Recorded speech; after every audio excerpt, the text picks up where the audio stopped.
كلاماني أو دعية الله يلده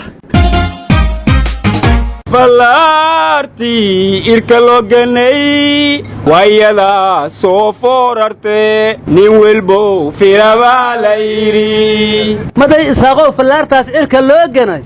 نينكو جني أطالا ما دعوذي بدا كين لو سهل يابات كودا دورسيدي قلمدو قالو كلا بحميات كودا وريتوبي كي نسكن هايستيميو كودا ما جبلانا لسي قدو ميناهات كودا مدى إساقو دولة حلقة ayaa sii dhamaanaya miyaad ka wadaa warma Soomaaliland baa la aqoonsaday bad ka wada أحمد مذوبة كي إثيوبيا اسكو دريميات كودا aroos sagaaro male ugaarsa kar maad ka wadaane warnamiya maad ka wadaa danto iska dhaaftan tilaaroobi irkilingalan walba madishay gaalda saaraya ka dhiyaasa ma oga maamulkii limbalansanayay galmudug waayahanba la hadal haay wasiirka arrimaha gudaha geega may basaday dhuusamareeb may beeray ama fad ama hal fadnay meelan dawlada ka dhaladaas dawladana lan suubiye ahlul sunnah malan dhutiya weeri hangaraari luto ko gohi dararjay mandamada unan dararkan mandamada no eri maamulkii ahlul sunnah may leeyina unan baarlamaan goone wadhisadaana marka meelo may ka aalay lama baarlamaan hoob lehele lama madwiina noo bahan way lama madwiina hoob lehele lama ku higeenay noo bahan way marka filaardi irkilinga mawlan walba filoy ama ahlul sunnah naga toy ama dawladu naga toy langa madajay ka dhii doontaa warwar ma haysiin ahlus sunnah mawlici u dambeey ciidamada dawladda la wareegay haddana xiriir jibis u soo hartay laamaha amaanka dhuusamareeb waxay dhaheen shirir dawladda loogu soo horjeedo ma lagu qaban karo magaaladaas warnimayahow facebookan waxaan ku arkay boost ay ku qoran tahay inuu soo dhigay madaxweyne maxamed abdullaahi farmaajo warniyo beenta iska dhaaf wasaaradda boostada isgaarsiinta waa tamoon dheer ku taale goormay facebook dhax tagtay war qoraal facebook la soo dhigan kala hadlay helo waananina ariya boostada xaana laga qoraa mooya war maya fandala la ku wareeka aale war qoraalkan loo ekeysiyay in madaxweynaha soo qoray waxa loo dhigay cidna kama yeelayna inay hor istaagto dib u soo celinta dawladnimada iyo sharafka ummadda Soomaaliyeed waxaana ka hadlay Xasan Sheekh Maxamuud Sheekh Shariif Sheekh Axmed Xasan Ali Khayre Axmed Macalin Fiqi Axmed Madoobe iyo Muuse Biixi commentiga loo ekeysiyay Xasan Sheekh soo qoray waxa lagu yiri lama joogo xilligii kala taliska Sheekh Shariif midka loo ekeysiyayna waxa lagu yiri wallahi thumma wallahi waan bixinayna kan Xasan Ali Khayre loo ekeysiyayna waxa lagu yiri cidna kama yeelayno inay nacabsi geliso Axmed Macalin Fiqi kan loo ekeysiyayna waxa lagu yiri 1999 ayaa la noqonaya Axmed Madoobe qoraalka loo ekeysiyayna waa lagu soo qoslay Muuse Biixi qoraalkiisana waxa lagu yiri isla meelaysta waad handaraabantihiin war waxaad ka tagtay qoraalka cusub loo ekeysiyay oo ahaa ceelasha loo guura war waxaad ka tagtay sheerkii loo ekeysiyay dani inuu sheer gareeyay adna waxaad ka tagtay Maxamuud Sayd Aadan oo wuxuu dhanba baloog saaray waxaad ka tagteen duqa magaalada Cumar Fiigish oo yiri magaalada nabad ha loogu wada noolaado war waxaad ka tagteen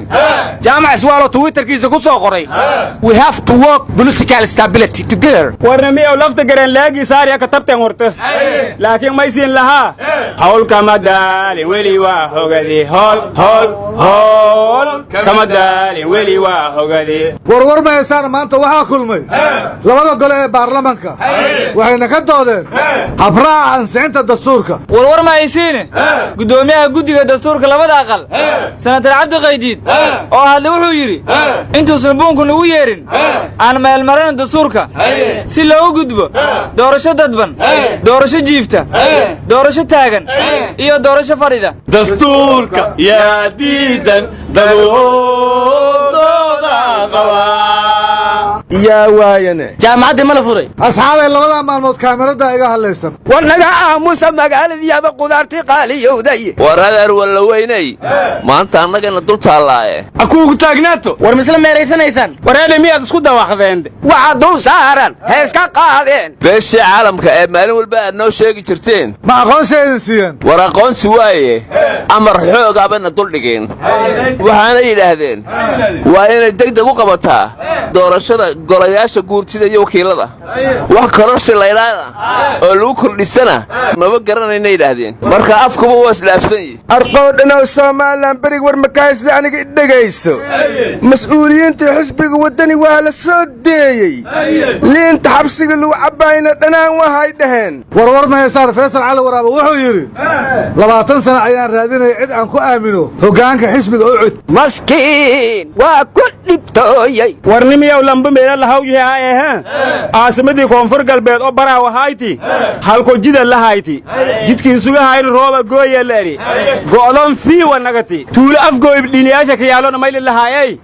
webigiyaa ka fatahi iyana kawaarti balad iyona afgooy intiin dhahayti wadadii kayaalina kawaarti leeri muqdisho iyona jawhar intiin dhahaytona waa bagordaasana waa ay gordaya deeda dhahmari reed may arfaday Soomaali jid garahir jid biihir jid askari hir antu anaga ayaan dhamaati war wadooyinkii muqdisho ayay bii gooyeen adigana baraad ka hadlaysaa war dowladda Soomaaliya waxay ka taxsiideysay